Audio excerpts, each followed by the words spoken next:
Dip it into the sexy St. Jeff candle. No Buffs is back. I'm J.E. Skeets here in the Classic Factory, along with my fellow tribe member, a guy who also had a medieval weapon while growing up, super producer JD. Hello. Did you also have the mace? Well, it's not a mace. What is it? It's a Morning Star. This guy definitely had medieval weapons while growing up. We're here to recap episode 6 of Survivor 44, titled Survivor with a capital S. Shout out to the live tribe joining us here on YouTube, and to all of our podcast listeners. Leave your boys here at No Buffs a 5-star rating and review. Just the two of us here today because we voted Trey off of this podcast to another island. We actually sent him on a journey. That is where he is right now in Florida with his family for a little mini vacay. Yeah, hopefully he's not facing like a prisoner's dilemma out there. He's just staring at a large ship wheel right now. That's right. Determining whether he's going to vote out his youngest or his oldest daughter. That's a dilemma right there. Yeah, let's get into it. We might as well do this one in chronological order. I think that's just easier with the two of us here. We start episode 6 with checking in quickly with all 3 tribes because we're at day 12 in the game and everybody's getting some tree mail. Though before we got to that, we had Tika, which is down to Josh, Jam Jam, and Carolyn. And they're discussing different languages, how they say particular words, and we get what feels like maybe the 500th incredible Carolyn scene where she is talking out how she says the word bag. Right. But the way she pronounces it is more big. Yeah, big. Yeah. Almost like more of an E. The caption spelled it out as beg. B-E-G. Oh, really? Oh, yeah, I didn't have those on. Yeah. We do have something in tree mail later from, I guess, a fellow Minnesotan. Right. That says, yeah, that's more their vibe. Okay. Yeah.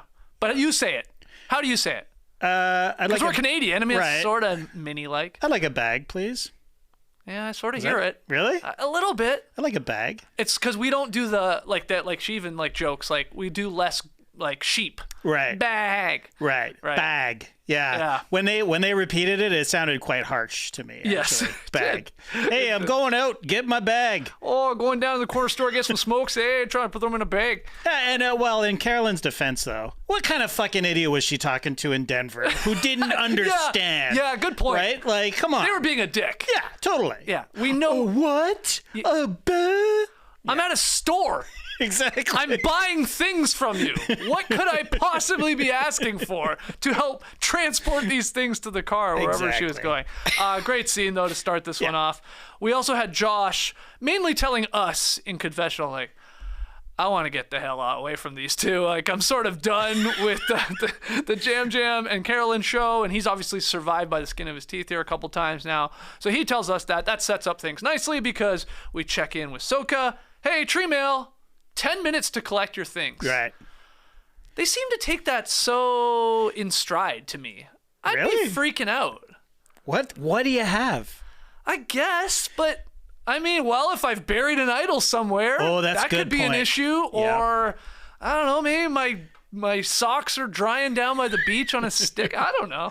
No, yeah, you're right. I like more time. I like to be really prepared. You don't want to leave your boxer briefs hanging on a branch somewhere. Well, then I wish we had like Owen here or somebody like to say like, do you really get 10 minutes? Is there a producer going, go, and starting the timer? I mean, I wouldn't be surprised. Really? Yeah. Well, I mean, I guess they would show us that if they're. Yeah. I guess they want the chaos of it all. Yeah, yeah. They would show us the glowing idol that's been left behind. How am I going to get back to my idol? Where did I bury it? I mean, they're just trying to cause that kind of drama. Yeah. I'm sure it's happened. But you just think it sounds like you just think they're like, all right, 10 minutes, like, grab that. I got the machete, you got the pot, bring the tarp down, and everybody's like, okay, we got 8 minutes left. Well, we're going to just sit here now, twiddle our thumbs. Yeah, I guess. I mean, also, they're all Survivor sickos. They know what's coming. Right? Yeah, it's a good point, too. Yeah. So they're keeping track. I'm sure they're carving a tree out there somewhere. Right. Also, the boat driver might be on the clock, right? Like, chop, this guy's time and a half if you guys don't get in this boat. I hadn't thought about that part of it all. Well, then we check in with Ratu. They talk about how the game is going to change. So, yeah, maybe they were expecting it. Carson, I mean, he's a super fan. Yes. He proved that once again in this episode. We'll get to the puzzle and all that. But he says, this isn't the real merch. Right. It felt to me like they all knew that, though. Yeah. Right? Yeah. I mean, for the most part, it was like, yeah, we got the Mergatory here. We got to win our way into the actual merge, get our real buff. So he points it out. Mm-hmm. Lauren then, I thought this was a little strange. She told her tribe there that she had the extra vote.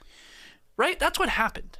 I mean... For at least the people that maybe didn't know already. Yeah, it seemed out of the blue. Yeah. It seemed just cut in to show her telling... Who knows when she said that, really, to be honest. But, hey, by the way, I have an extra vote, so don't fuck with me. Is the idea like, hey, like, okay, hey, guys, we're leaving here. We're all going together to a new beach with obviously more people. And, like, are we in this together? Yeah. Here's what I got. What do you got? Now, Carson, he also says, I can't remember if he just tells us, the viewer. I believe he did. Yeah, I don't remember. About Jamie's idol that he believes is a real idol. He doesn't know it's fake. He doesn't know it's fake, and neither does Jamie, and nobody knows really. No, yeah, which is very exciting. Is great.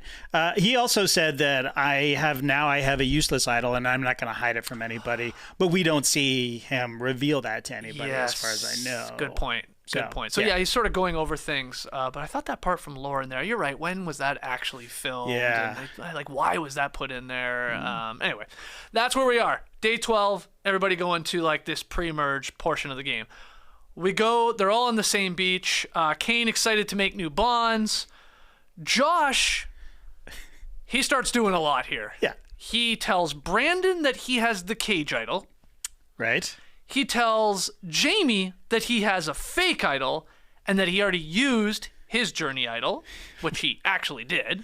Okay, I'm really glad you took notes on this. I mean, look, I hope I have this right. Tell me in the live tribe if I'm completely butchering No, this. that sounds right. Yeah. And then Josh, really puts sort of Jam on blast. Like, that's sort of the first name that he's coming in to this new pre-merge, sort of throwing around. I'd like to target him. Meanwhile, Jam is talking to Matt, and Matt tells him, yeah, like, we wanted to get rid of Josh when he was on Soka, the original Soka. Like, that was the plan. This guy, how does he keep surviving? How is he even still here? And they're basically perplexed. And so they're setting up this. And then we get, once again, another incredible Carolyn scene. This one edited, chef's kiss.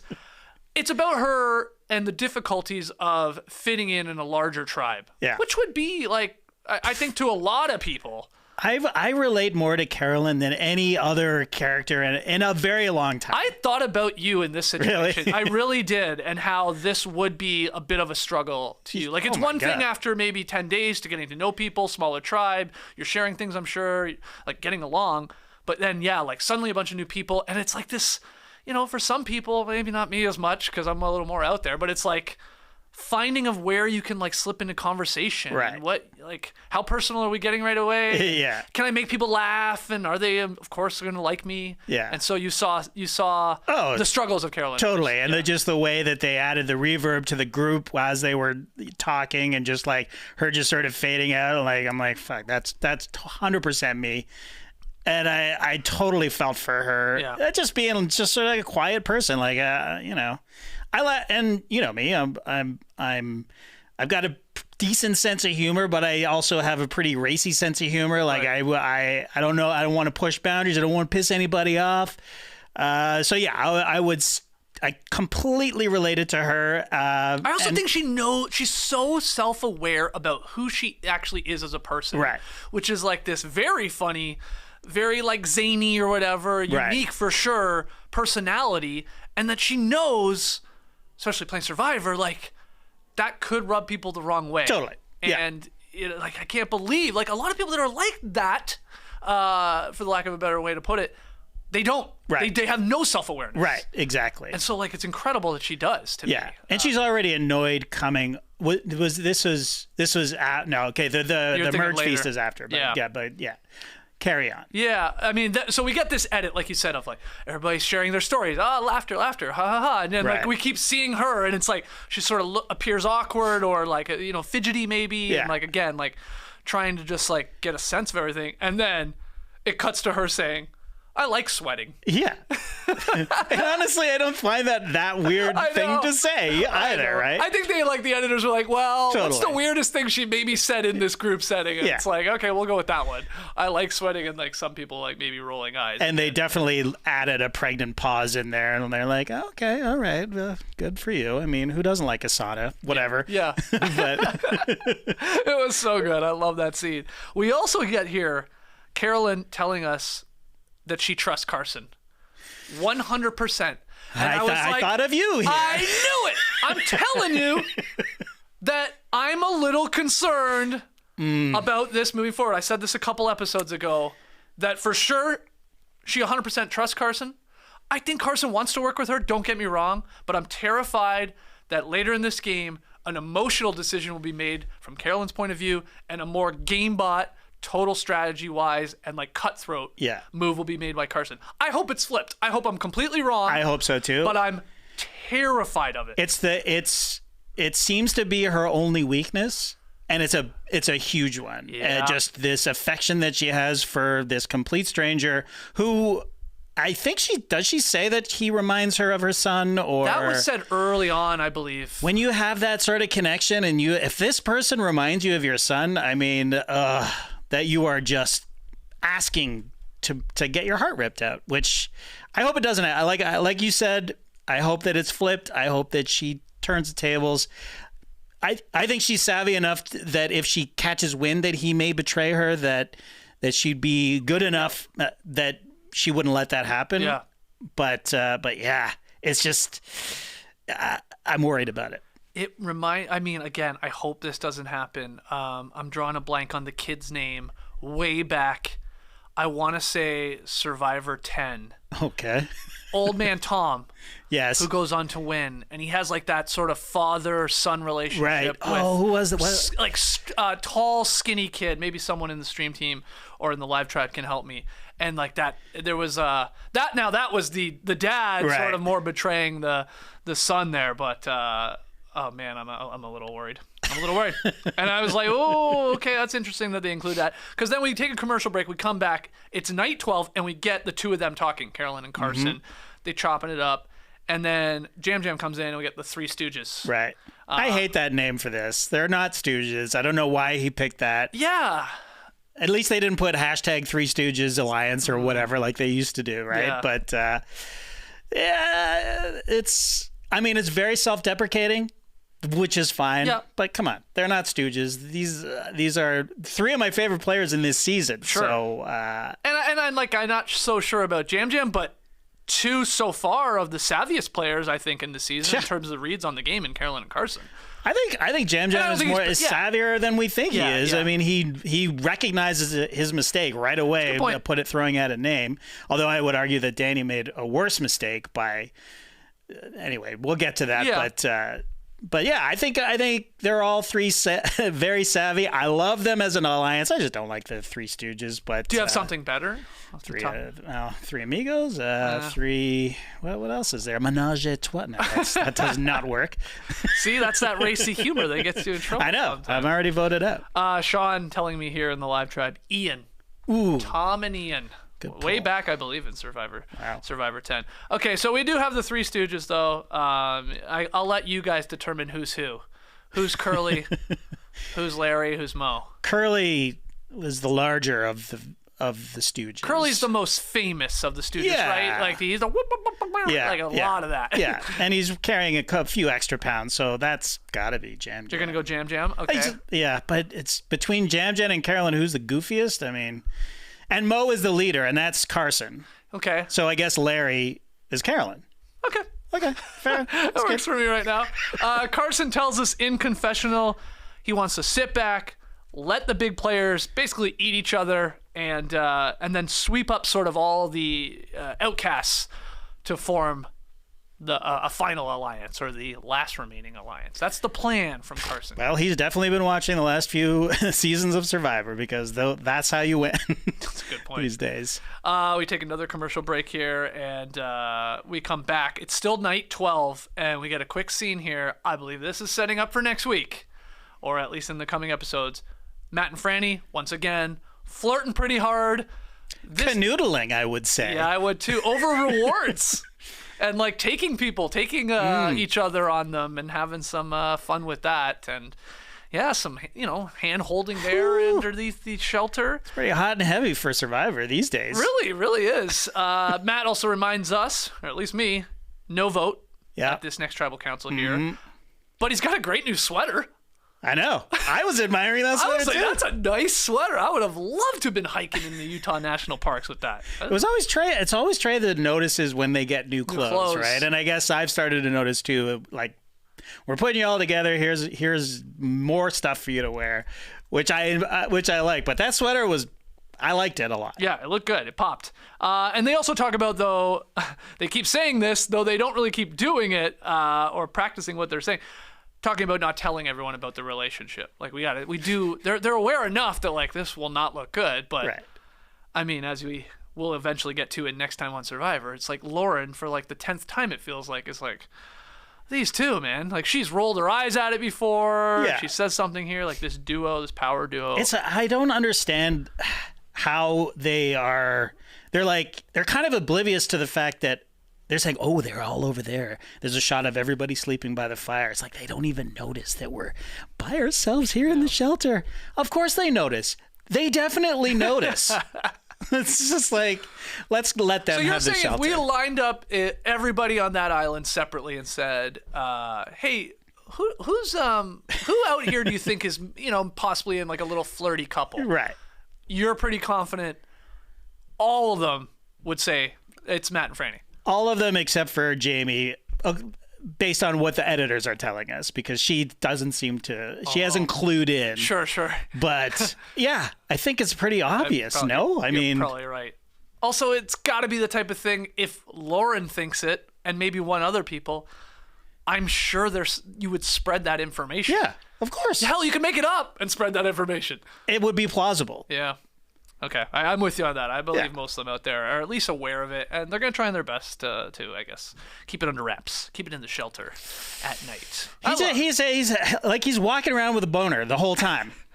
But that doesn't happen on Survivor. Can you imagine he wins individual immunity and he asks Probst to put it on his boner? The necklace. I dedicate this to Friday. Okay, so let's go to day 13. It's the immunity reward earn your buff challenge. Yeah. We are divided into 2 teams of 6, random draw, which I thought the teams were fairly even. Not really, because Carson, wherever Carson was going to win. And they already told us that. Physically. Yes. They got the ball over the stuff. But honestly, as soon as I was just they showed us the tree. They showed us the tree, and they showed us a few episodes ago, like maybe the first episode, him printing up the tree puzzle on his printer, and he's practiced it 100 times. We already know this. So I almost fast forwarded through this whole challenge just because I knew that Carson, whoever Carson was going to be on, he was going to win. Yeah, well, you ended up being right. I thought this was a pretty good obstacle course. Yeah. Of course, up till the puzzle where Carson just kills it. But they have to unearth that large boulder, navigate it through the series of obstacles. I couldn't believe the first obstacle they had to get it over. How heavy do you think that ball is? I honestly was like, are they going to be able to get it over? Right. That thing looked higher than they've ever done with these, I feel like. And yeah, how heavy is it? I don't know. Like, what would you guess? 400 pounds? 500 pounds? I want to say 400 pounds. Yeah, it's something that you can't get a good grip on it. Yeah. Obviously, one person can't really seem to do it by themselves. I know Brandon got it on his back and all that. Yeah, that's my guess. But if he could do a leg press, he's an NFL player. Oh, yeah, if he could do a leg press of like 400 pounds. Yeah, he attacked it the right way for like turning around, using it. My guess is, about 500 pounds. I mean, it looked huge. Anyway, then you got to push it, try and not roll over Carolyn, which they accidentally did. Stand on it, grab a key, come down. Now we got to scale the wall, and then grab onto the cargo net and scurry up there. That's where you get to the puzzle pieces after unlocking things, and you got to assemble the tree puzzle. Jamie struggling on the wall and cargo net. I don't know if you fast forwarded through that. No, I watched the whole thing. I saw that. She was really struggling. Yeah. Just like some people, I think they just lack she was there. Yeah, it's the upper body strength. It's the upper she body just couldn't strength. pull herself up. And I think they had the wrong people up there to pull her up. I can't remember exactly Yeah, the who other it tribe was. seemed to do like Danny Fireman just scrambles up there. And then maybe it was Josh that went up beside him. Who was it? Yeah, it was Josh. So. Yeah, because they were like, we'll hang here in the cargo net. Right. Now you run up the best of your ability, and then we'll just sort of chuck you. I love the concept of two people. Totally. Like just, okay, you come to us, and we'll just sort of pop you up there. Because that's the hardest part of that, right? You get to the net. It's getting to the net and then pulling yourself up. Like, if you don't have upper body strength, you can't get up there. And that's what happened to Jamie. And that's true. And like people, if you ever get on Survivor and you got this wall, you got to run almost like you're running through that damn wall. That will propel you up. Yes, I'm saying that with great confidence. I've never done a wall like that. I have done it, and that is the trick for sure. But anyway, they get up there. They all get up there. It's not like a huge lead, but you're right. Carson sees this puzzle. You know he's going on it. The guy's done a 3D printer of this and knocks it out of the park. And good for him. Yep. I mean, and he didn't say anything again. He didn't tell everybody. No. Got a little miniature version of this one. Did Jeff ask him, like, wow, you really blew through that? I don't think he did. No. I don't think he did. Yeah. Unless somebody can correct me. Unless it was edited out as well. But And, yeah, I mean, it appeared from the edit that he crushed it. Yeah. Was it that fast? I mean, it probably was. He was moving with some confidence. Yeah. It's like you pick up the most like abstract looking piece and he's like, well, that one goes over there. That's, like I was saying to Rachel, that I would suck at it in general, but do you even see it? Like when they walk in, do they see it made? Because I would never have guessed how low it dips, like the actual tree. Do you know what I mean? Or are they looking at a photo of it completed? Because you know what's funny? Even Carson, in completing it correctly, according to Probst, there was a piece hanging on it that I'm like, what? Yeah, really? is that supposed to be like that? It was like in the that? middle, and I was like, that's where it's supposed to go? He didn't just get lucky and like get it to hang on something? Yeah. I was confused by that. So I don't know if they're looking at, like as if you had a puzzle box. Yeah. You're like, oh, this is what it's supposed to look like. All right. Maybe. Anyway, Brandon, Carolyn, Carson, Frannie, Jamie, and Matt. They win. They win their buff, and they win the merge, which we'll get to in a second. But everybody else is vulnerable here in the Mergatory. Those 6 people are up for the possibility of going home. And that's where we go. We go on day 13 to, the little losers powwow here quick. It's Jam Jam telling Danny and Kane he wants to target Josh, so we're sticking with this. Danny says, well, don't tell me. Go talk to the others that are here. Right. Thought that was a little fascinating. I think that was a mistake. You do? Yeah. You say, okay. Yeah. And then you go tell your alliance, right? Like, you don't say, oh, let's wait and see what happens. Or let's wait for the winners to come back. You know. Yeah. I guess you don't want to get too caught up in throwing around names for the blowback. Right. You being the one to throw around names. But you're saying Danny... But Jam Jam brought up the name, right? Yeah, Jam Jam says, let's do Josh. If I'm Danny, I go, okay, let's do that. And then you go... And then... Because then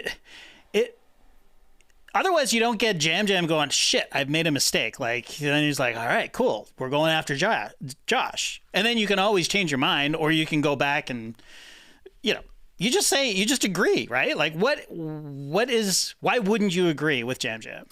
I get that. I don't mind the, leave me out of it. I don't really care. Which is weird, because you are, in theory, vulnerable to be voted out. Yeah. Like, he's got some power that he could play if he had to, but...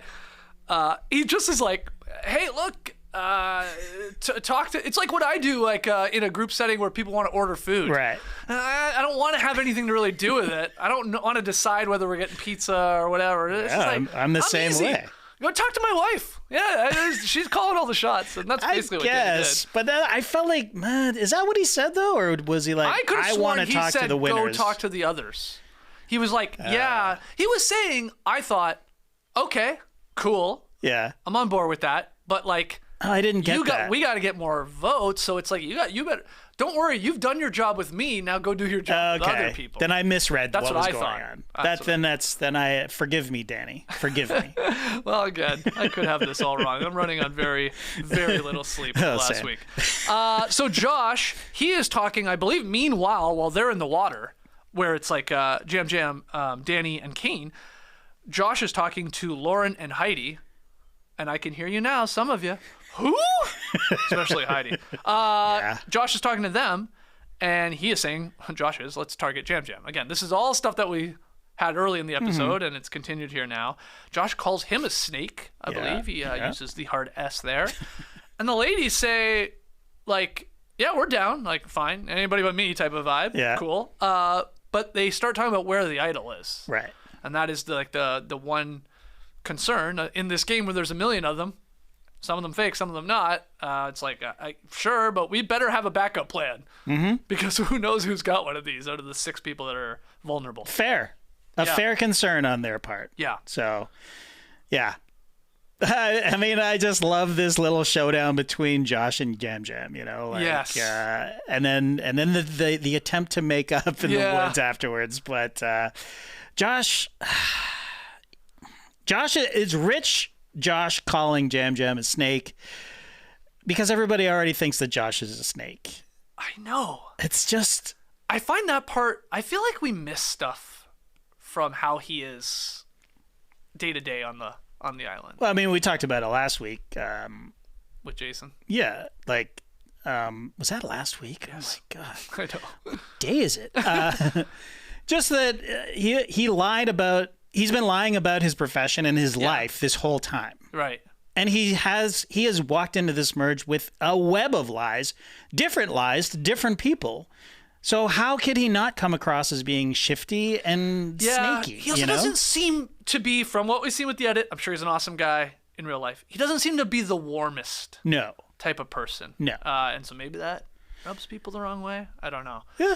But those two. I honestly think that it's because he's started with a lie and he continues to lie and he's not good at lying. And it's that simple. Oh, interesting. And so people just don't trust him. Yeah. Well, we get to the merge feast here. We got this scene. They're talking about who the biggest threat is. The focus seems to fall on Josh. I mean, everybody is in on Josh. Exactly. The episode is telling us all along here. It's, look, Josh has survived twice now, really. Right. One because of his idol, the other one because someone just got evacuated. And, let's just get rid of this guy. For whatever reason, nobody really wants him around. Brandon, though, thinks Josh has an idol. Like, that's a possibility. Now, that was slick of Josh to tell Brandon that, plant that seed at least. So he starts throwing around, Brandon does, the idea of Kane as a backup. And that's where this name gains a little steam. And then we get Carolyn telling them, Josh does not have an idol. Everybody, may I have your attention? He does not have one. He used it already. He had the Journey idol. Then he tried to show us another one, which we, Jam Jam called in 5 seconds. Like, those are beats from Tree Mel.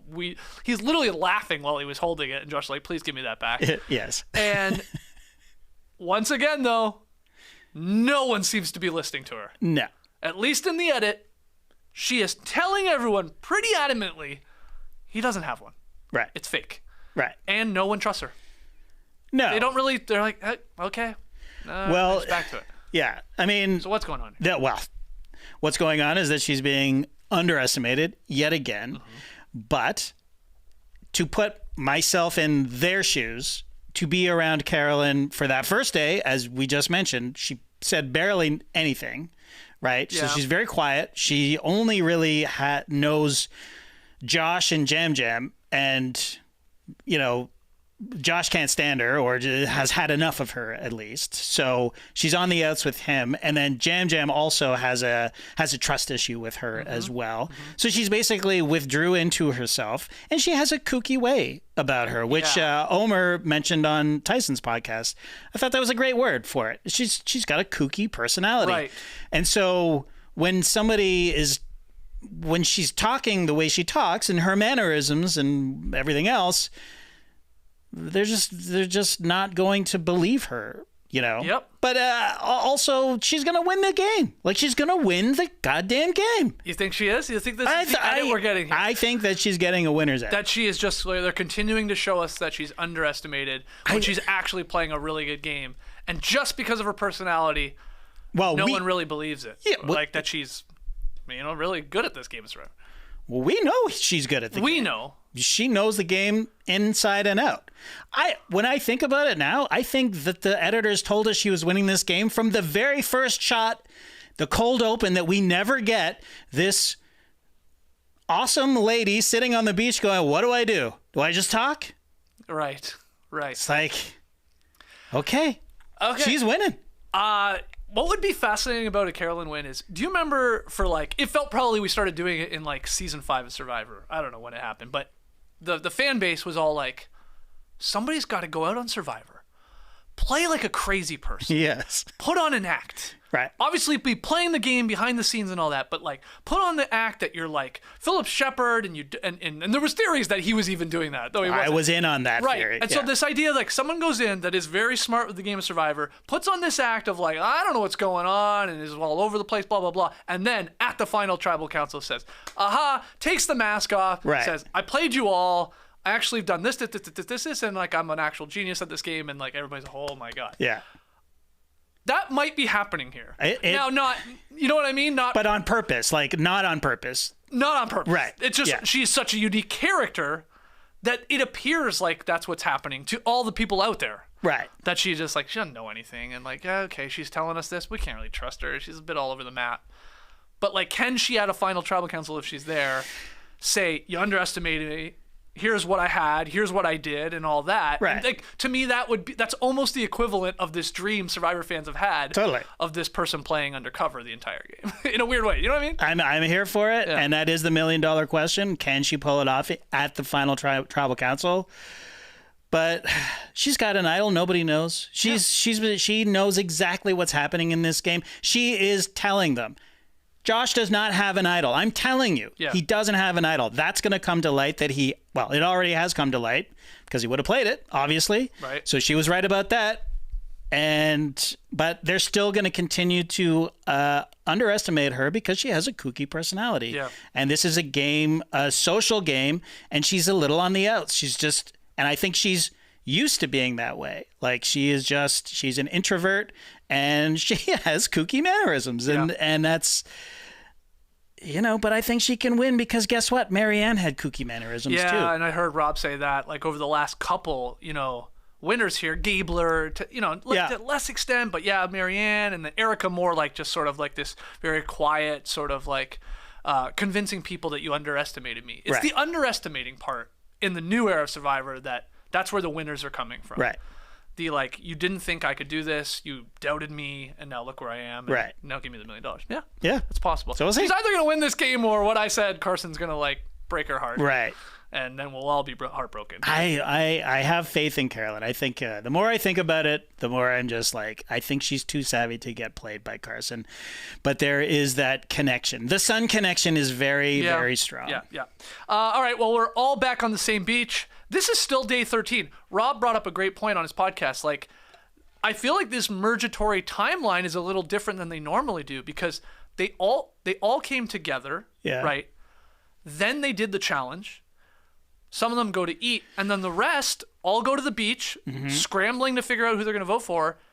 The people come back hours later, you have to assume, after the feast, and then they go to tribal council that night. So there's literally just a lot of time. One day. One day after. And Rob's like, they do the challenge. They're not doing it at crack of dawn. That might be happening at 10, 11, 12. I don't know.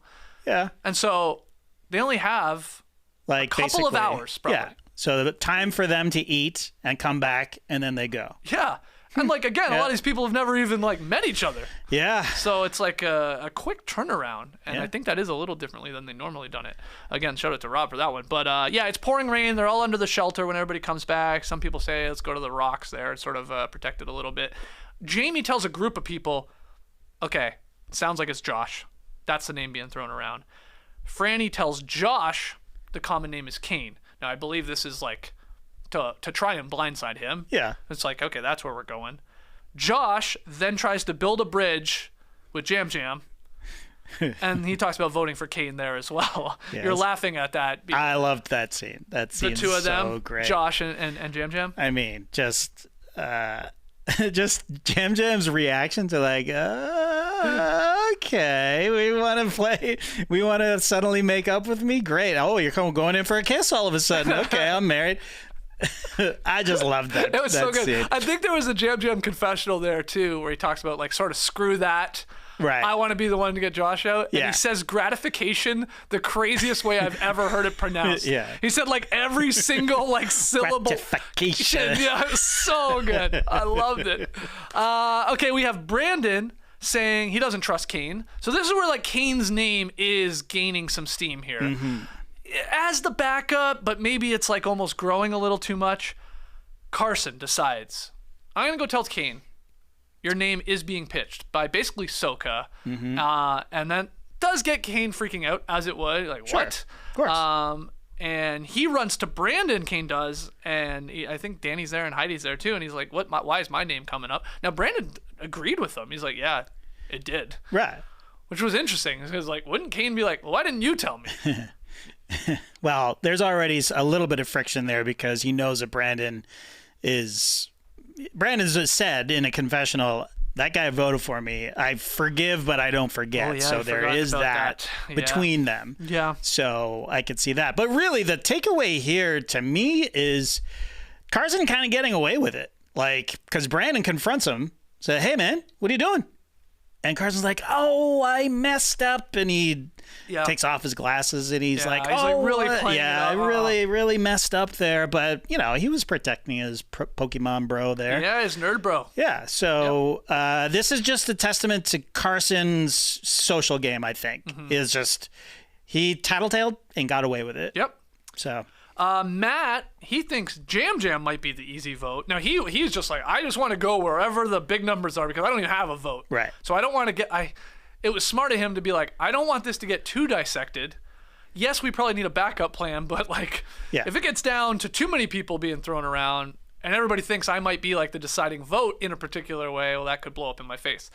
Obviously, it doesn't, but we do have like mass confusion, sort of paranoia setting in here. But we head to tribal council with 3 names. It's Josh. It's Jam Jam. It's Kane. Those are the 3 names.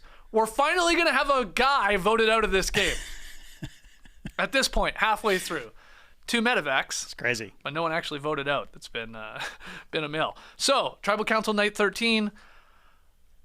They discussed the chaos, I guess, of having 12 people on the beach. You know, that's sort of regurgitated. Jam Jam has a great scene with Propes about how he's worried about his big mouth getting him in trouble. And I believe at one point, did Jam Jam try to negotiate with Jeff Probst to let's not vote. Yeah. And I won't eat. Let's just vote out 2 people next tribal council. We'll go back to the beach. I can do more work. Production manager. Well, I think that speaks to what you were saying. Like there was not enough time. There was the challenge, then there was the merge feast, and then they're at tribal council. So he did not have enough time to work his Jam Jam magic because the guy is a personable player. His best strength is his social game. So Jeff, give me more time on the beach so I can work my social game. Yeah. But yeah, it's just, and I was actually getting nervous because if Jam Jam goes, if he goes, there's just gonna be less joy in this season. You know what I mean? I just his confessionals are gold. They're so good. Josh talks about having old Soka tribe members, though they seem to be rolling their eyes because we know they've tried to like get him out before. Brandon says there's been a lot of talk about idols. Matt drops a skiing analogy. I didn't hate it. I've heard some people say they loved and other people say they hated. I loved it. You loved it. Okay. I loved it. I loved where it ended up going. It seemed all chaotic. But, you know, maybe because we were in Utah a few weeks ago. Sure, we were near the slopes. We were near the slopes. I didn't get on the slopes, but I was with him all the way, and then I just loved the way he tied it back together with the confetti actually being a puzzle or having to put that together.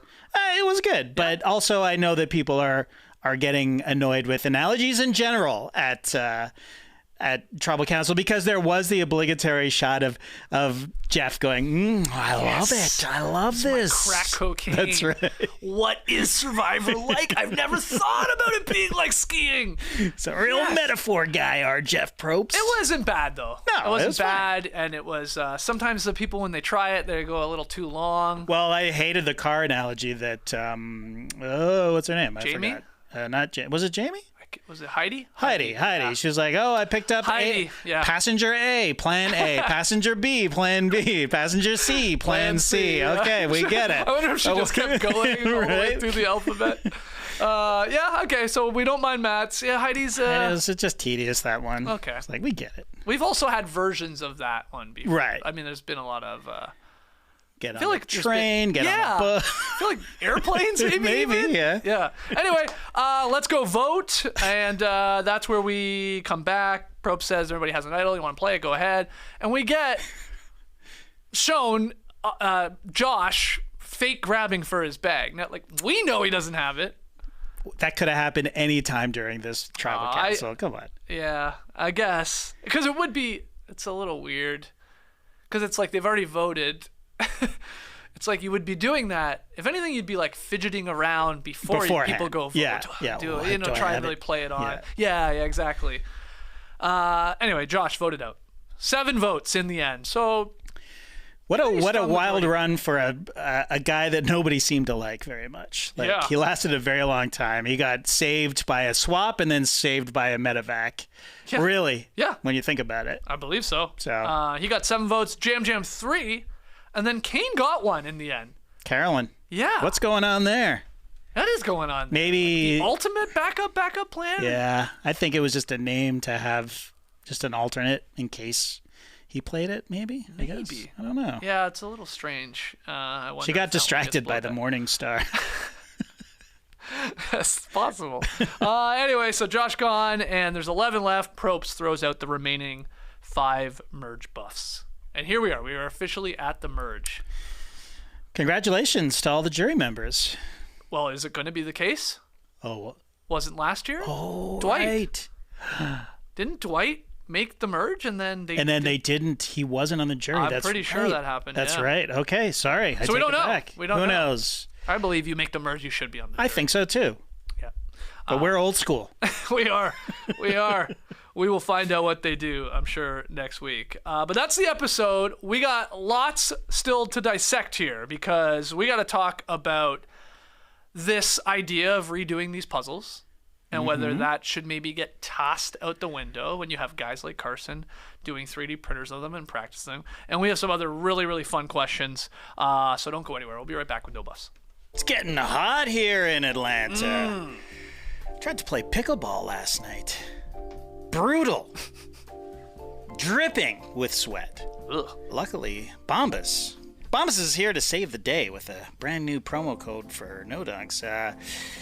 Bombas has the better basics that take sweat wicking, blister preventing, friction-free movement very seriously. Bombas are designed for every activity: running, golfing, yoga, etc. Hold on, no pickleball listed here. Get out of here, golf. Let's try that again. Running, pickleball, yoga, etc. And made with performance and comfort innovations, soft, breathable materials. And shout out to Bombas because they give back to those in need with every single purchase. Socks, underwear, t-shirts are the number 1, 2, and 3 most requested items in homeless shelters. That's why for every comfy item you purchase, Bombas donates another comfy item to someone experiencing homelessness. That's pretty cool. I thought it was just socks, but no, it's underwear and t-shirts. So I like that. The performance socks are made with technically advanced features like proprietary Hex Tech, which incorporates sweat wicking yarns. Go head to toe with Bombas, which is exactly what I'm going to do out on the pickleball court, in lightweight t-shirts designed to feel cool against your skin, underwear so airy and breathable you may forget you're wearing any, and socks designed to make every workout more comfortable. Bombas are a gym bag staple. They're made to last, and listen to this: if they experience wear and tear, Bombas will replace them for life. Wow. Right? Bombas 100% happiness guarantee means you're covered for life. Reach out anytime to their happiness team for easy returns, exchanges, or replacements. Go to bombas.com/nodunks and use code NODUNKS for 20% off your first purchase. That's bombas.com/nodunks and use code NODUNKS at checkout. All right, back here with No Buffs, the live tribe chiming in throughout this episode. I caught up a little bit. Everybody commenting on Probst loving the metaphors. Right, a few comments. Roberto here. That's how you do metaphor on Survivor. Probst should yell at. Ziggy wants to defend Jeff a little bit. Okay. Probst is in his millionth word of tribal council. You got to give him some breaks. Fair. Yeah. That's fair. But Hannah Banana, my favorite comment here. Jeff has big, I'm 14 and this is deep energy. Totally. He does have that from time to time. Love it. Okay, let's get into some tree mail.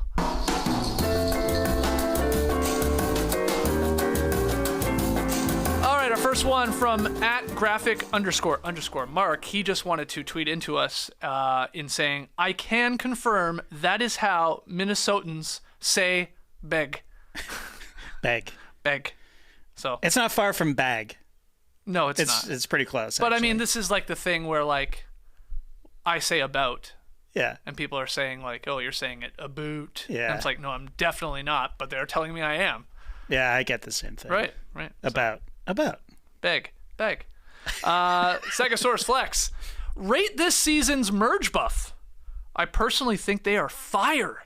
Jeff must have been binging House of the Dragon before season 44. Here it is for everyone joining us on YouTube. Again, thank you. If you're joining us live, hit that like button. Make sure you subscribe. A little detailed look there. Yeah, the black buff with this sort of dragon-like House of Targaryen. Yeah, tattoo almost. Yeah. Those were popular tattoos in the 90s. Jeff has this somewhere on his body. I guarantee it. The fan overall? I like the black buff. I hate this buff. I 100% agree. With the blue logo? Yeah. It looks stupid. Yeah, it looks like a 14-year-old Jeff Probst photoshopped it when he was heavily into Dungeons and Dragons, It's just, it looks cheap and tacky to me. Right. But I will say that I like it on them. Like I like, when they're just wearing when they're wearing them. Yeah. Right. The black looks cool. Yeah. That one then you don't is see really the good. logo as much. Yeah. This shout out to my guy Owen, who came through a couple episodes ago, gave me the Survivor 43. Yeah. So I've upgraded my buff. I love that color. Yeah, that one pops, eh? Yeah. Looks good on the black sweater, too. Totally. Okay, so we're not the biggest fans, but definitely the dragony medieval times vibe, I guess. I guess, and it's sort of like a Celtic sort of medieval symbol, but it just reeks of 90s tattoo, like you said. So no. Okay. I'm out on them.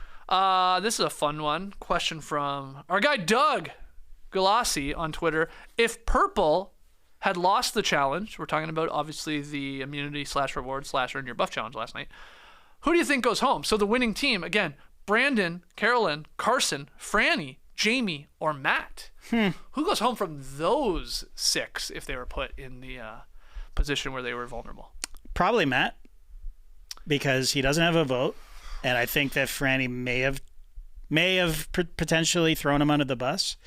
And also, looks like next week people are like, all right, we got to break up that couple, and that just would have come earlier. Right, maybe Lauren comes back Yeah. or at the merge feast is pushing this idea of like these two, we got to break them up. Yeah, and then ultimately, I that think seed. Frannie will very willing to do that. Right. Yeah, we've talked about that. Okay. Yeah, it's a tough one. I mean, what about Carolyn? She could have been targeted. That's true. And then maybe she plays her idol and it just blows up everything. Would have been good, but I love that. I'm glad she still has it in her pocket. Me too. Yeah. I guess Carolyn is also an easy vote because she is a quirky personality, and I don't think any of those people know her. Well, Carson does. He'd have to be like, really going to bat for her, which I guess he could have. That's a tough one. Good question there, Doug. Next one from @easy_monster. We talked about this already a little bit, but will anybody take Carolyn serious, or will it take her winning to realize she's been spot on the whole game? I think that there are people who played the game who are just discovering now, as we're discovering. They're watching the show, realizing how savvy she was or is at the game. Have we not heard Jam Jam say she's been playing the game a lot better than maybe it appears? Am I making that up? Maybe. Did he not slip that into a conversation once in maybe telling to somebody or in a confessional? I couldn't remember if it was a confessional or to somebody. I could have sworn Jam Jam just like slipped it in. Well, if he did, it was probably to Josh, and he's gone. So really, they're the only two left other than Carson from that original tribe. And Carson, who also playing a great game, and I do think that he has actual affection for Carolyn. I also think he thinks of himself very highly in this game, so I don't think he is. I think he thinks that he's a better player than Carolyn. I think in his mind, he's. I believe he thinks he's probably a better player than anybody. Yeah. He's read a lot of books. They are telling me in the live tribe that Jam Jam did say that to Josh. I don't know if it was last week or last night's episode. Right. But I thought he said something like that. Yeah. He said, she's playing me, she's playing you. Right. Now, like that's pretty generic, I guess, if you're especially trying to like build what appeared to be a fake bond with Josh. But really, he picks up on it maybe a little bit. He has to say something like, she's way better than you think she is. Yeah. Like, you think that she doesn't know what's happening. She does know what's happening. Yeah.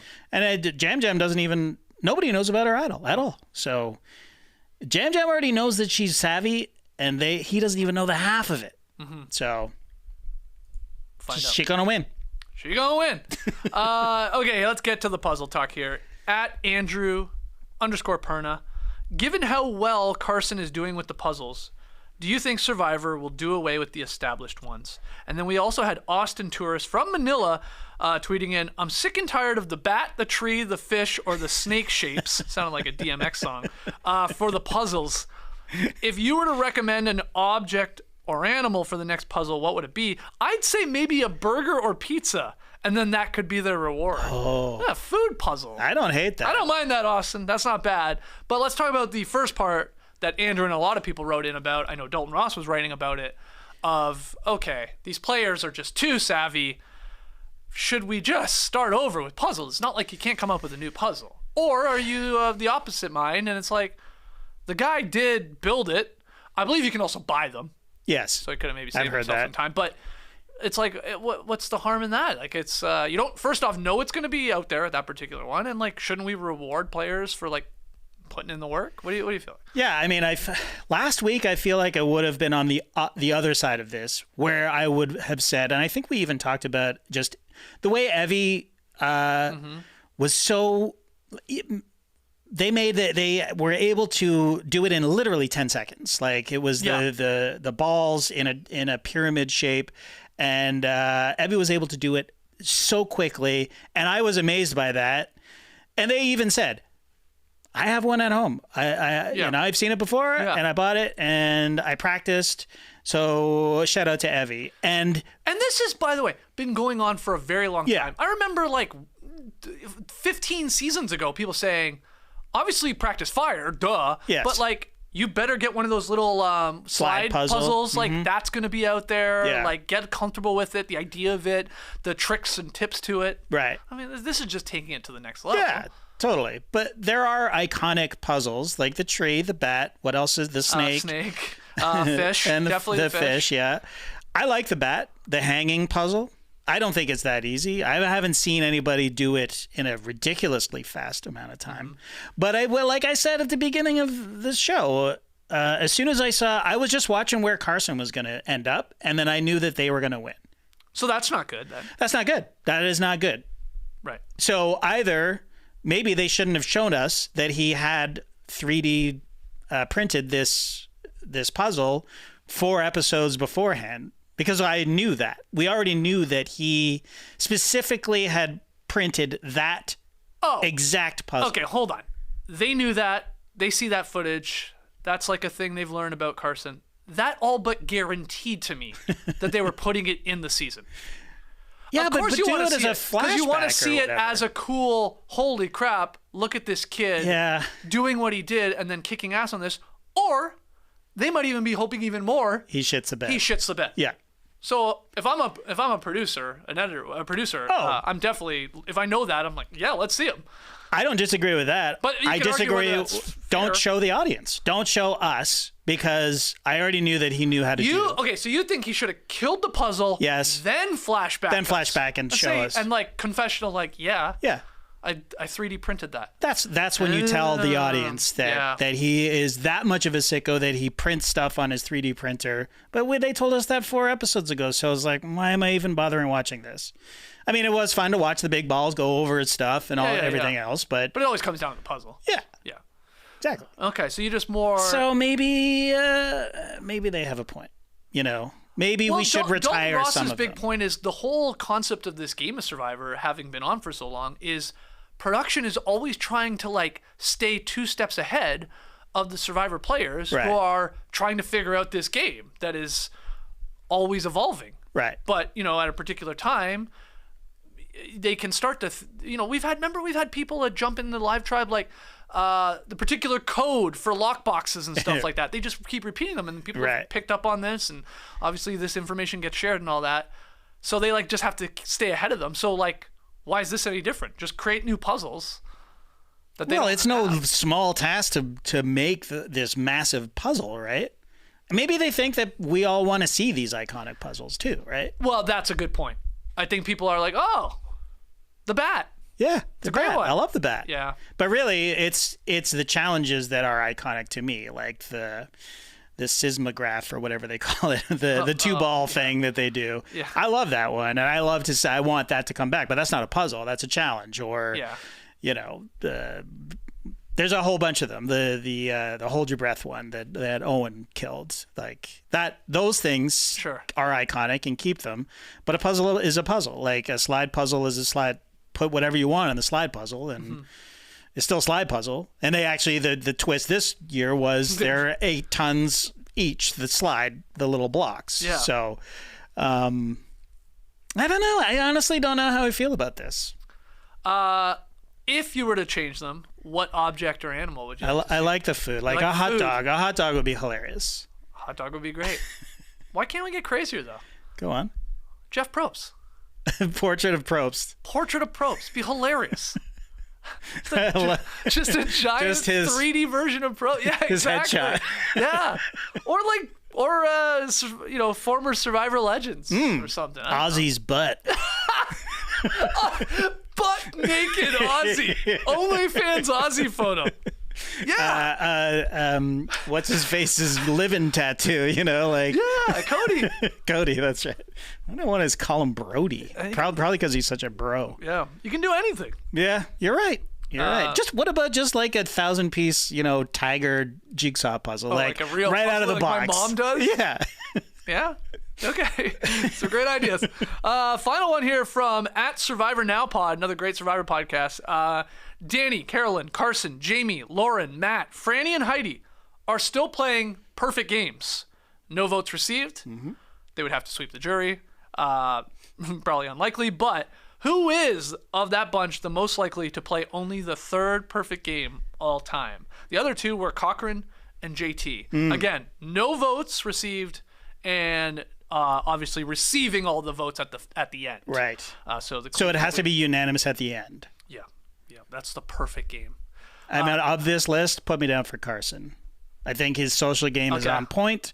I think people like him. They just like him. Yeah. So I could see him, avoiding getting voted for to be voted out, and then if he made it to the end, you could see him. I could see him just being so well liked that everybody votes for him. The answer to this is it's not going to happen. No.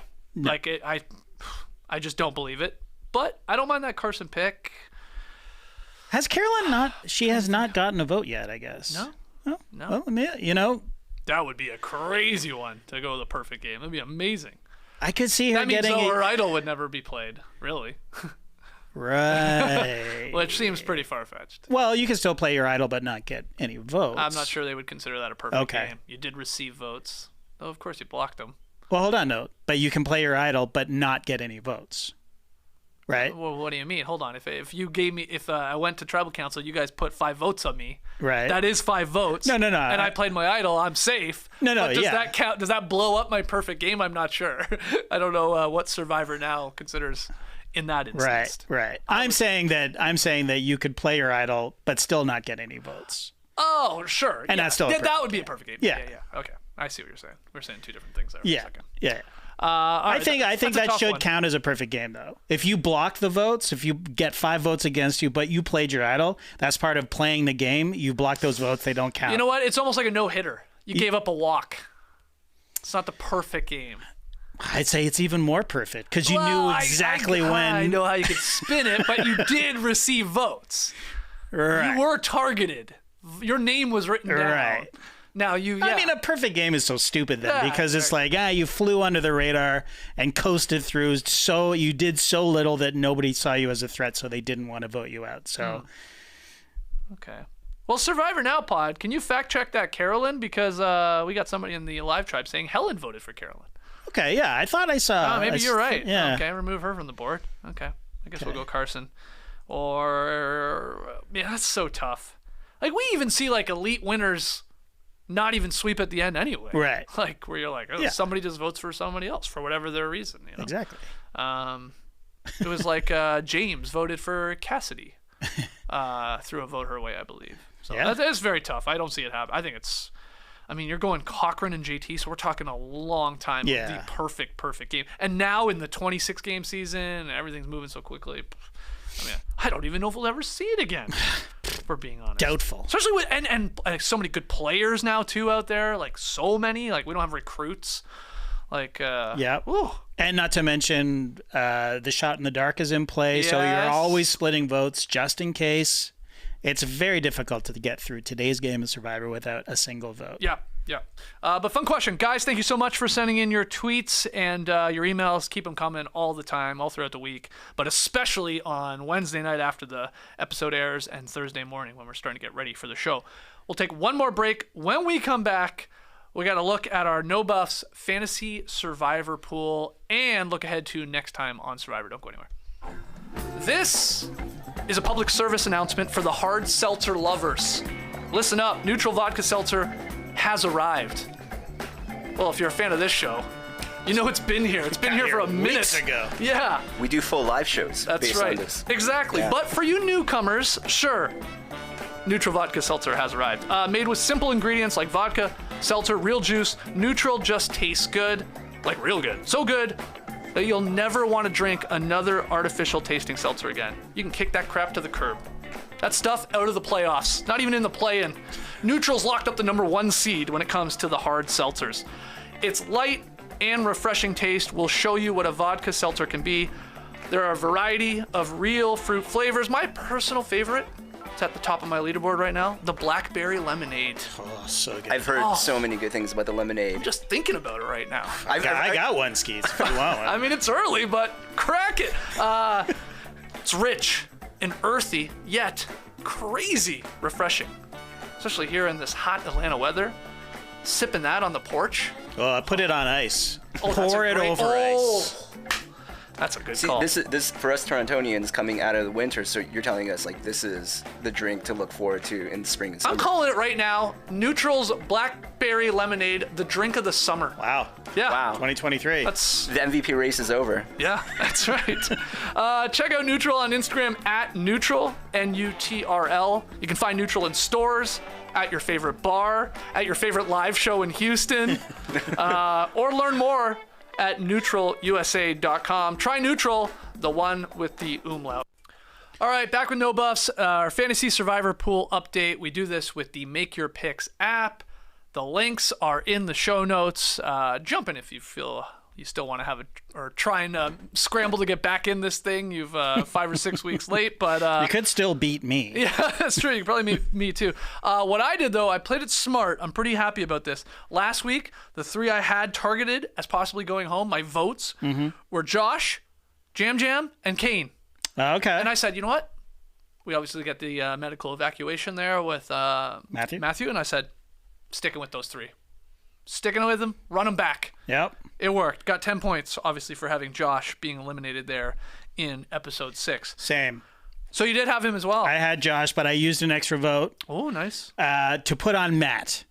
Oh, because just the no vote factor, and as we discussed, if Frannie and him were vulnerable, then I think they could have been targeted. Yep. Okay. So. Good thinking. But you got the 10 points I got the 10 for points. Josh. Yep. Well, we got some notes from our guys at Make Your Picks. This is from Chris. This is the last week to use a swap. Okay. And now we're not talking about who you're voting for in the particular episode. We're talking about your team that you had picked before the start of the year. You can replace your voted out contestants Obviously, you want to do that. It helps you out, positioning yourself at the end of the game. I've done it twice. Yeah, okay. I have done it at least once. I've done it once. Oh, maybe I have done it twice too.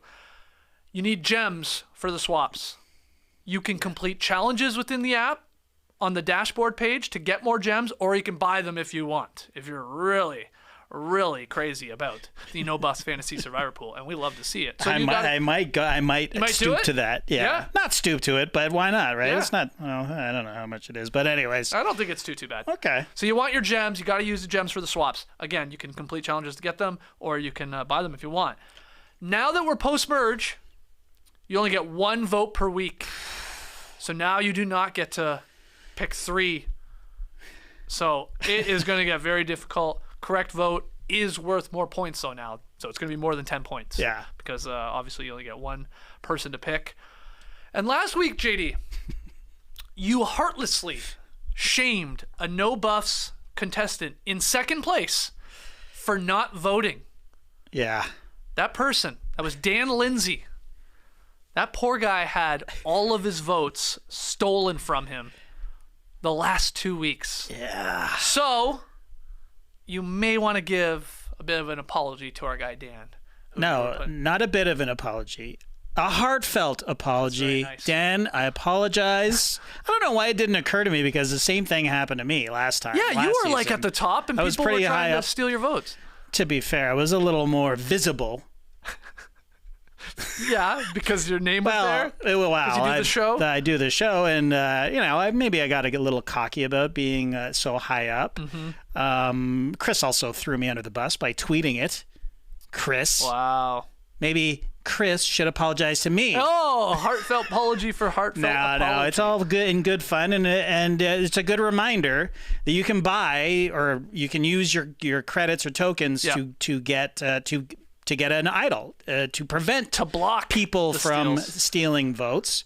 So, if you're in the top 10, I would highly recommend doing That's the thing. If you're in the top 10, if you're on that first page when you look at the leaderboard, like, you got to watch your ass. Yeah. Because people are going to be trying to step over you. So, yeah, get to using some tokens there possibly. I'm 960th. Yeah, I'm still in the 1400s. Oh, okay. I think I am doing the best of us here on No Buffs. Yeah. I'm top 1,000. I thought I'd be higher after, nailing that Josh pick, but my gut says a lot of people probably had him. At this point, the guy'd been targeted for weeks here. Targeted for weeks, and then you got to double down because there is an advantage where you can double the points. Yep. So you got to really put your money where your mouth is. It's true. How many points do you have? 155. I am just 83 points. Oh, yeah, I almost doubled you up. Yeah. Oh, all right. Struggling this time. All right, I got to get to work here, though. I want to get up into the top 500s. Next time on Survivor, though, it is called, this episode next week, Let's Not Be Cute About It. It usually is talked about when people are discussing splitting votes. Right. Right?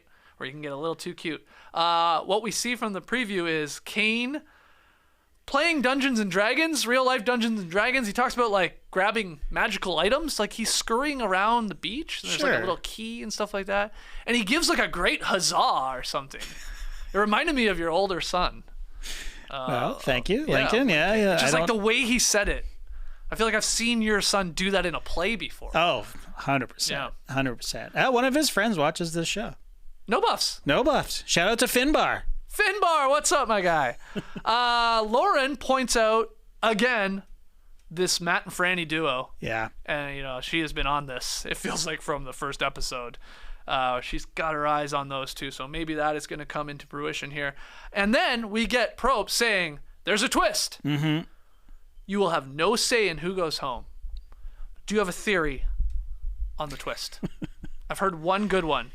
Oh, go on. Rob, I think, has nailed it, honestly. You will have no say in who goes home. The theory is we are now at the part individual immunity. Yeah. Sometimes Probe says, hey, if you feel pretty good in this game, you want to come sit on the bench, not even compete. Butter. You can obviously not try and win individual immunity, eat some food. Right. Maybe they take it an extra level. You don't get to vote. Interesting. The vote is everything. It feels like they have been telling us that over the last couple seasons in the new era, how important it is, obviously. But, hey, you're feeling good? You're hungry? but you also don't get to vote. Right. So therefore, you will have no say in who goes home. You can see Probst saying that. I don't mind that theory. I don't mind the twist. I don't mind it. And Carolyn loves it. Or at least we're led to believe. Yes. I love it. Which makes and then we get a jam right at the end. Yeah. Well, you know why? Because it's probably hang on to something for as long as you can.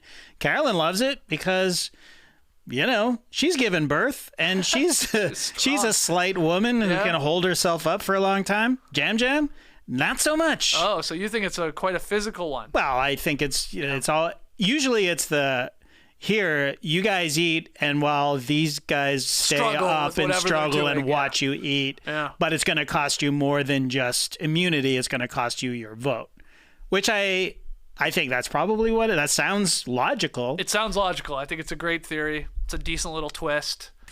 Love it. I wonder who would do it. I mean, again, we're assuming it's also paired with food. Right. Like it's gotta, of course, it has to be paired with something. Yes. Of a reward, otherwise you would never do it. So. Yeah, no. It's what are they giving them? Subs. Subs. I would never ever do it for a sub. You're not a sub guy.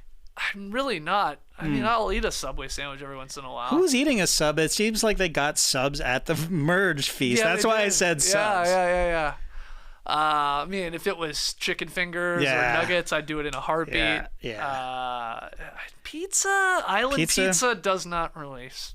The island pizza always looks gross. And I've stated before, I can't remember what show, probably is this good. I could go with that for an entire year without pizza. Yeah, you've said that. Burgers, though. Burgers, I'd be. Burgers and beers? Burgers and beer, forget it. I'm like. No problem, Jeff. That kind of challenge, I think I would just sit out regardless. Oh, yeah. It depends on what it is. You're right. Yeah. If you're like, there's no way I'm beating so-and-so at this. Somebody who does Pilates and yoga and stuff, and I can barely get myself out of bed every morning, I'm going to, you know what? I'm not winning this anyway. I might as well eat. Yeah. Okay. Well, that could be the twist. I think it's a good theory from RHAP over there. Make sure you listen to Rob and Fishback, Survivor Know-It-Alls. They're incredible. Always. Tyson's podcast, amazing. And hopefully you like this one as well. Leave your boys a 5-star rating and review on the No Buffs Apple podcast page. Thanks for joining us on YouTube if you're here live, maybe watching later. Subscribe. We're nearing like 3,000 subscriptions on No Buffs alone. Wow, that's great. Not bad on our little YouTube channel. Yeah. They've carved out a nice little community here of Survivor diehards. Because you guys are diehards. It's the same people. Every week. I love it. Like clockwork. It's just like that's the demographic of Survivor. I know. I say it all the time. There's two kinds of people in the world.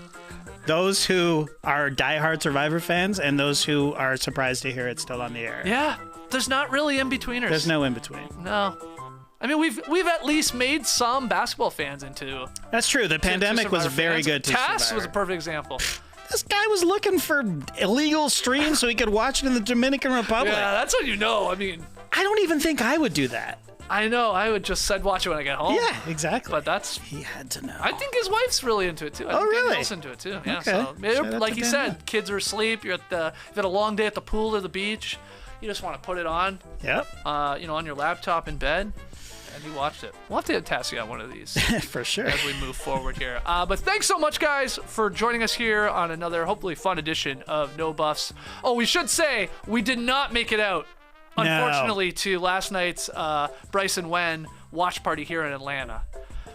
We were planning on going, and we had a very busy weekend. We were flying. I was gassed. I was like struggling to stay awake almost during Survivor last night. So there's no way I could have been out in public. But we missed Jack Black there. Jack Black was apparently at the same restaurant eating. and what was it? It was Houston. What was this little sports bar, right? It was Hudson Bar and Grill, I believe, in Little Five. So Jack Black was there. He's taking photos. I mean, our guy Owen took a photo with him. A bunch of other reality stars. Looked like a good turnout. I'm sure it was a blast. I would have loved, though, you would have been there. Like you and Jack Black side by side would have been an incredible photo. What a picture. Oh, but anyway. We'll do it. That's what happens. It's a lesson, a life lesson. Just get over it and go out. Do it. Just do it. You're right. It's like, would we have been really any more tired? No. Of course not. But this is the problem. Get older. Yeah. That's what happens. Yeah. Gets in your head. We're lame. We Sorry. really are. Sorry, Wen. Sorry. We let you down. Ozzy was there. I know. Jesus. He was dressed though, so. Well, you don't know what happened at the after party. Ooh, that's true. That's true. Right. All right, guys. Thanks for joining us. We'll see you next week on No Buffs. Until then, the tribe has spoken.